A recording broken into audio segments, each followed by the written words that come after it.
Cet invité, c'est Yaşar Yakıcı, qui est l'ancien ministre turc des Affaires étrangères, ancien ambassadeur de Turquie, notamment en Arabie Saoudite et en Égypte, membre du parti au pouvoir, l'AKP, le parti de la justice et du développement. Yaşar Yakıcı est avec nous en duplex d'Ankara. Bonsoir et merci d'être avec nous. Merci. Bonsoir. Alors un mot d'abord de l'actualité de ces derniers jours. En Turquie, des dizaines d'universitaires avaient signé un appel pour la paix, en fait pour l'arrêt des opérations des forces turques contre les partisans de l'organisation kurde du PKK dans le sud-est de la Turquie. Une vingtaine de ces universitaires ont été arrêtés puis relâchés après interrogatoire. Signer une pétition pour la paix en Turquie, c'est interdit, c'est légitimer les actions du PKK? Je ne pense pas que ce soit... il s'agit d'une question de légitimité, mais les autorités, le judiciaire, n'est-ce pas, ils ont le droit d'interroger des personnes qui ont signé et ils ont été relâchés. Donc la question, je crois, semble être résolue. Mais pourquoi M. Yakıcı, la Turquie refuse d'accorder une autonomie aux Kurdes qui vivent en Turquie? Il faut rappeler qu'il y a 15 millions de Kurdes, soit à peu près 20% de la population de la Turquie.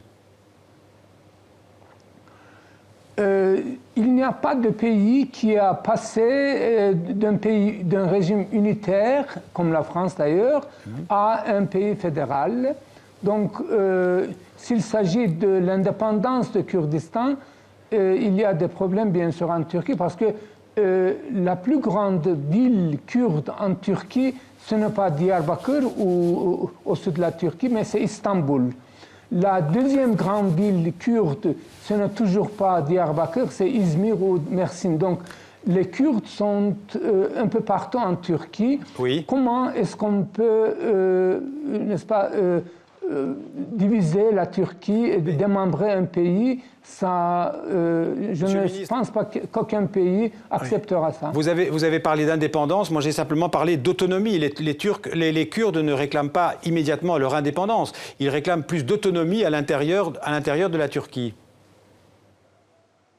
Autonomie, je crois que c'était d'ailleurs quelque chose qui ressemble à une quasi-autonomie qu'on discutait il y a 2 ans. Monsieur Erdogan, le président Erdogan, avait entamé une initiative qui visait à résoudre la question kurde, ou bien en donnant, en décentralisant l'administration centrale de la Turquie, au niveau municipal peut-être, ou bien aller un peu plus loin. Mais ce processus a été arrêté, a été suspendu à cause de l'attitude du parti, le PKK, l'organisation terroriste. Je pense qu'on reviendra à la table de négociation à ce sujet, mais après avoir résolu, n'est-ce pas, ce qu'on fait maintenant à Diyarbakır, où les membres de l'organisation terroriste ont occupé des quartiers, ils ont... Encore en un mot, il n'y a plus de négociation possible selon vous avec le PKK? Non, je crois qu'il y aura une négociation parce que le gouvernement veut s'asseoir à la table de négociation en position de force. D'accord. Alors, le président Erdogan, on va parler maintenant de la situation politique en Turquie. Le président Erdogan est au pouvoir depuis 2003. Il a d'abord été Premier ministre, puis président depuis 2014. Il est souvent accusé, en tout cas en Europe, de dérive autoritaire. Est-ce que c'est vrai d'après vous ou est-ce que c'est un faux procès qui est fait au président Erdogan? Je crois que ça provient du fait que M. Erdogan est un leader très fort. Il a des qualités de leadership et ces qualités se reflètent bien sûr sur des personnes qui ne veulent pas de lui comme une personne autoritaire. Mais s'il y a des abus, bien sûr, la justice pourra entrer en jeu et puis la justice pourra peut-être décider s'il y a des excès au-delà de de l'égalité. Justement, que répondez-vous à ceux qui disent que des dizaines de journalistes ont été arrêtés, certains sont d'ailleurs toujours en prison, qu'il y a eu une reprise en main de la justice, qu'il y a eu des nominations de juges qui sont favorables au président, des juges donc à la Cour de cassation ou au Conseil d'État en Turquie. Que répondez-vous à toutes ces critiques ? Je suis certain qu'il y a de la substance dans ce qu'ils disent, mais il y a aussi des journalistes qui ont utilisé leur titre de journaliste, n'est-ce pas, pour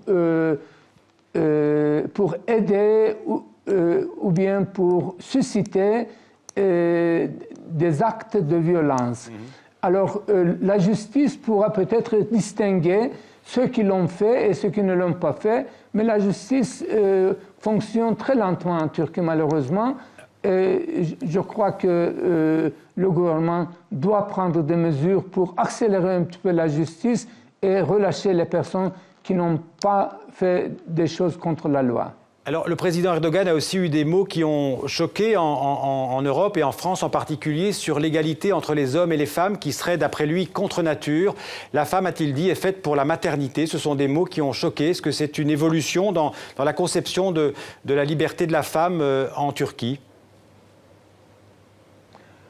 C'est contraire à ce que nous étions habitués en Turquie, bien sûr, mais je crois qu'il a corrigé plus tard ses paroles. Il veut accentuer l'importance du rôle de la femme dans la famille, mais aussi il encourage les dames à prendre des fonctions professionnelles. Et dans plusieurs domaines, vous êtes au courant éventuellement que le nombre de dames dans l'éducation, dans l'enseignement, dans le corps enseignant dans les universités, et bien aussi dans la médecine et dans plusieurs endroits, est supérieur à plusieurs pays de l'Union européenne. Alors, Monsieur le ministre, on va parler un instant de la guerre en Syrie. Alors, il suffit de regarder une carte pour voir que la Turquie est un pays directement concerné, évidemment, par la guerre en Syrie. La Turquie a une frontière commune de plus de 800 km avec la Syrie. Que veut la Turquie en Syrie? D'abord, le départ de Bachar el-Assad?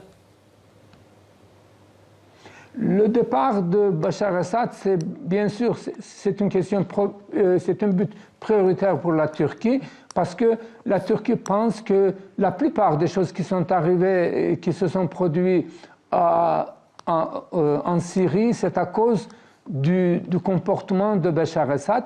Mais il y a plus que ça, bien sûr. Les Kurdes veulent chasser les non-Kurdes des régions proches de la frontière turque et installer là-bas des Kurdes qu'ils vont faire venir des autres endroits. La Turquie ne veut pas être coupée de la Syrie avec une ceinture habitée par des Kurdes. C'est une chose. Deuxièmement, la Turquie, bien sûr, souffre beaucoup à cause des réfugiés et il veut que cette question soit résolue le plus tôt possible. On a reproché aussi à la Turquie de laisser faire un trafic à la frontière entre la Turquie et la Syrie, un trafic notamment de pétrole qui profiterait à l'État islamique. Que vous rejetez ces accusations de porosité de la frontière, cette frontière qui laisserait passer donc les trafics de l'État islamique? Je ne pense pas que la Turquie a délibérément acheté le pétrole de l'ISIS, mais quand le pétrole qui est produit par l'ISIS est mis en marché sur le sol ou bien syrien ou bien irakien, il entre la Turquie en tant que le pétrole d'Irak ou le pétrole de la Syrie, mais pas comme pétrole de Daesh. Donc il achète, il laisse passer le pétrole sur le sol turc jusqu'à la Méditerranée. Mais ce n'est pas pour aider le Daesh. D'accord. Monsieur le ministre, un mot quand même sur les rapports entre la Turquie et l'Union européenne. La Turquie est candidate à l'Union européenne depuis 1987. Elle a été reconnue par l'Union comme candidate en 1999.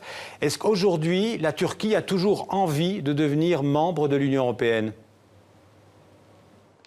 Oui, enfin, il y a des gens en Turquie qui ne veulent pas de l'Union européenne, mais c'est une petite minorité. Si vous posez la question de savoir si les Turcs veulent accéder à l'Union européenne, une très grande partie aimerait être membre de l'Union européenne, mais il y a aussi une grande mécontentement à cause de l'attitude des leaders européens envers la candidature de la Turquie.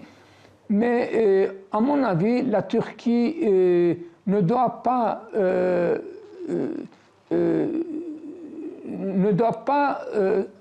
faire attention à devenir immédiatement le membre de l'Union européenne, mais plutôt utiliser le processus de l'adhésion pour mettre plus de l'ordre à son intérieur et faire de la Turquie un pays où les droits fondamentaux sont, enfin, les gens puissent bénéficier des droits fondamentaux, et puis un système démocratique qui fonctionne bien. Merci. Et puis un marché, une économie transparente avec moins de corruption. Si Merci. on peut achever tout cela, la question de savoir si la Turquie devient membre ou non de l'Union européenne devient moins importante. Merci beaucoup Yaşar Yakıcı d'avoir été notre invité en direct depuis Ankara. Merci beaucoup.